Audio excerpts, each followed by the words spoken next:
Hello and welcome to today's episode of Dream Business, Dream Life. As we enter another year, I thought it'd be a great time to remind ourselves that we don't have to do everything. We don't have to be everywhere, and we don't have to put up with things that we don't enjoy doing. Now, it's this time of year where we start to set ourselves some unrealistic goals. We put pressure on ourselves to do things that we think we need to do. New Year's resolutions, in my opinion, are not always a good thing. Now, don't get me wrong, I think it's great that we want to set ourselves some new targets relating to our health, our wealth, our life, and our business. And I think we do need to do that, but they need to be goals that we actually want to achieve. Things that move us closer to our version of success.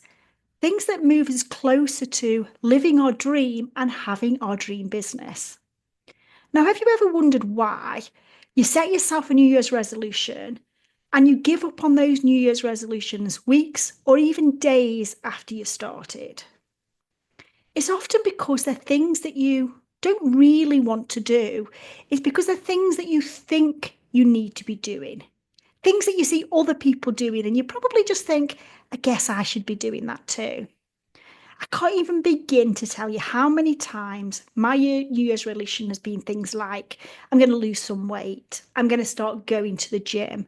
I'm going to cut down on how much alcohol I consume. And I can tell you now, I failed that every single time.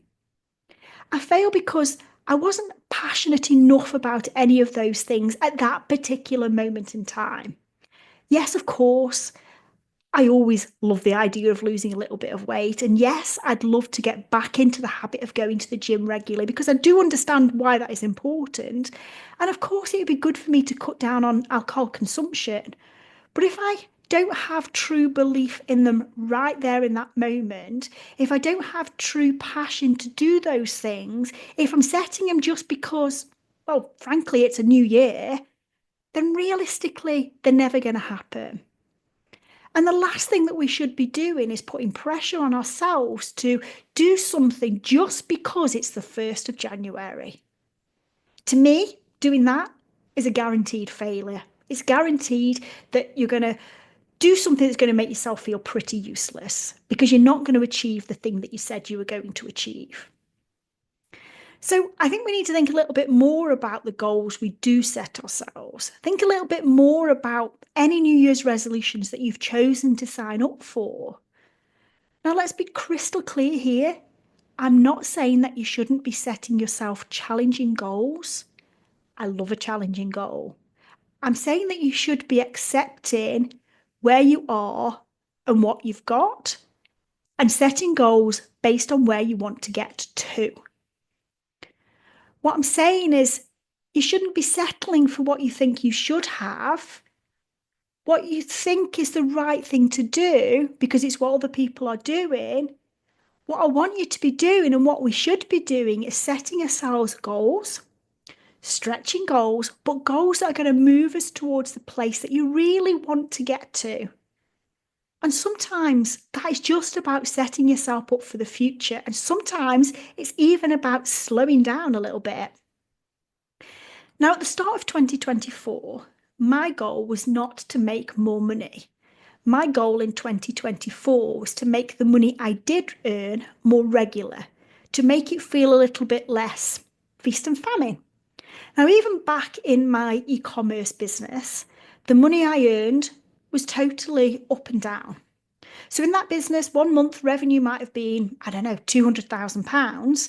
The next month it might drop down to something like £25,000. And that made cash flow difficult. That made my life quite stressful. Now, of course, overall, there was more money coming in that I could possibly need, but the management of it, because it was inconsistent, was hard.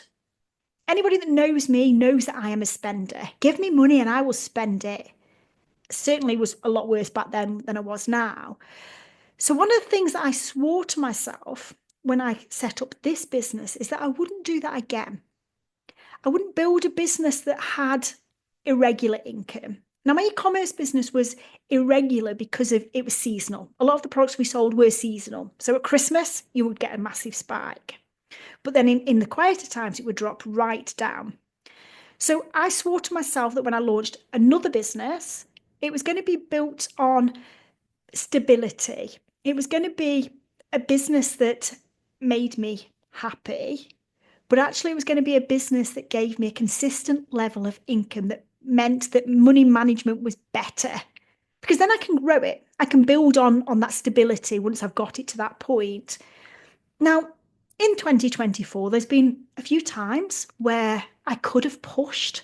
I could have brought in extra cash flow, but that wasn't what I wanted. That wasn't my focus.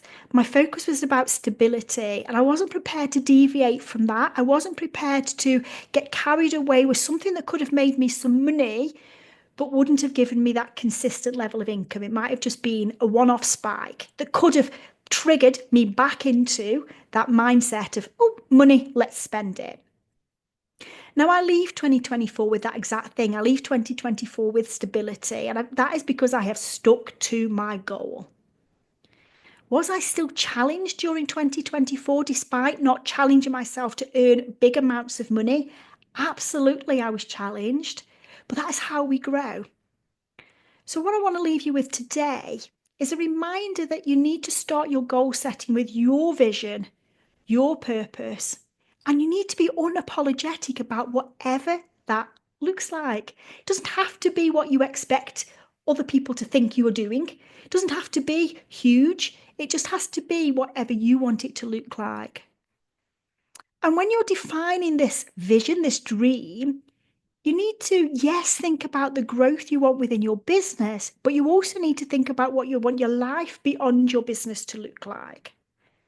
Some people love to create vision boards, something they can visually look at with pictures, words, and phrases that remind them consistently exactly what they strive to achieve. Some people like to write a letter to themselves, telling themselves exactly what their life is going to look like 12 months from now. Some people like to grab pen and paper and start scribbling, mind maps, spreadsheets even. It doesn't matter what process you follow to define this vision, to create this understanding of what your dream looks like, of what your future self looks like. What matters is that you do it and you do it thoroughly. You need to be questioning yourself consistently about, are you enjoying this? Does it feel good? Am I doing the right thing? Is this really the direction that I want to go in? You need to be thinking about your right here and now, as well as the longer term future, as you need to start doing things now that you enjoy, that feel aligned with the future you. Setting yourself up for success starts today. So you want to be doing things you enjoy today. Of course, when you're growing a business, of course, when you are changing your life, there's going to be extra pressures, more work that you've got to do. But you need to be having fun along the way. You need to be enjoying what you are doing. And remember, this is what you consider success to be. It's your version of success, which may be completely different to everybody else that you've got in your world, and that is absolutely okay. So, step one is about clearly defining this vision, clearly defining your dream. That's your dream life and your dream business. And it's about getting clear on what you do and don't want to do, getting clear on who you do and don't want in your life, getting clear on how you like to work, how you like to live, how you're going to have fun, and how you're going to take care of yourself. Getting clear on all of these things that you're going to give you your dream business and your dream life. Step two is about turning that vision into an action plan, a strategy. It's about building a list of things that you need to do to move you in the direction of that dream that you have just created. It's about remembering that it can't all happen straight away, but ensuring that every action you take is moving you in the right direction, and about ensuring you are enjoying the journey too. Now, if you see people around you launching podcasts, running events, opening memberships, creating a mastermind or a group program, do not assume that is the route that you need to follow. Your route, your path to success is yours, defined by your vision, which needs to be defined by you, not by what other people are doing. So step 2 always needs to link back to your step 1. Now, step 3 is about making sure that you've got the support and accountability that you need to make it happen. I see too many people with beautiful vision boards that have just gathered dust because they don't do the things they need to do to make it become their reality. I don't want that for you.